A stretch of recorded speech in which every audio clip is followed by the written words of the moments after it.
રાધનપુર નગરપાલિકાના 7 વોર્ડના 28 ઉમેદવારો માટેની સામાન્ય ચૂંટણી માટે કોંગ્રેસના ઉમેદવારના પ્રચાર અર્થે પ્રદેશ કોંગ્રેસ સમિતિના પ્રમુખ શક્તિસિંહ ગોહિલની જાહેર સભા રાધનપુર ખાતે યોજાઈ હતી। જાહેર સભાને સંબોધતા શક્તિસિંહ ગોહિલે જણાવ્યું હતું કે 2.5 વર્ષ અગાઉ સ્થાનિક સ્વરાજ્યની ચૂંટણીઓ યોજાવાની હતી, પરંતુ સરકારે ચૂંટાયેલા પ્રતિનિધિઓ ઉપર વિશ્વાસ ન રાખીને રાજ્યની નગરપાલિકાઓમાં વહીવટદાર નિમ્યા હતા। એ વહીવટદારોએ પ્રજાની સુખાકારીના કામો કરવાને બદલે ભાજપના પૈસા ભેગા કરવાનો વહીવટ કર્યો છે, જેને કારણે રાધનપુરના લોકો પ્રાથમિક સુવિધાઓથી વંચિત રહ્યા છે। વધી રહેલી મોંઘવારી મુદ્દે પણ શક્તિસિંહ ગોહિલે સરકારને આડે હાથ લીધી હતી।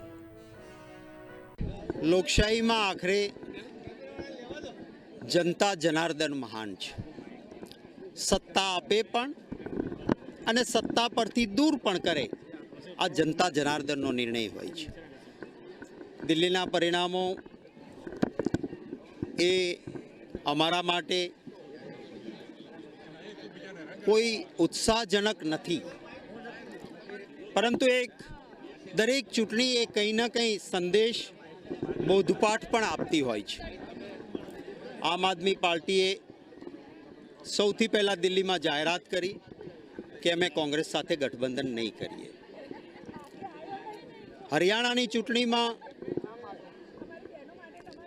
કોઈ કારણ નહોતું કોંગ્રેસની વિરુદ્ધમાં ઉમેદવારો ઊભા રાખવાનું। ઇન્ડિયા ગઠબંધનમાં અમે રાષ્ટ્રીય કક્ષાએ સાથે, હરિયાણામાં હું પોતે પ્રભારી રહ્યો છું। હરિયાણામાં આમ આદમી પાર્ટીનો કોઈ જનાધાર નહોતો, એમણે ત્યાં ઉમેદવાર નહોતા રાખવાની જરૂર, પરંતુ એમણે ત્યાં ઉમેદવારો રાખ્યા અને પરિણામે ભારતીય જનતા પાર્ટીને સીધો ફાયદો થયો। સ્પષ્ટ રીતે લોકો ત્યાં કોંગ્રેસને ઈચ્છતા હતા, અમારી સરકાર હરિયાણામાં નહીં બની શકી।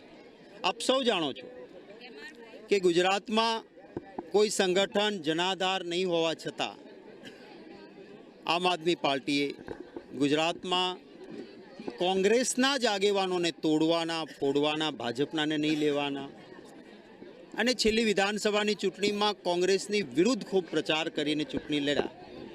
ગુજરાતના લોકો કાં કોંગ્રેસ કાં ભાજપ થર્ડ પાર્ટીને નથી સ્વીકારતા, પરિણામે કોંગ્રેસને ખૂબ નુકસાન થયું, આમ આદમી પાર્ટીને ફાયદો ન થયો। આમ છતાં એક વિચારધારાની રીતે ઇન્ડિયા ગઠબંધનમાં સાથે રહેવાય એટલા માટે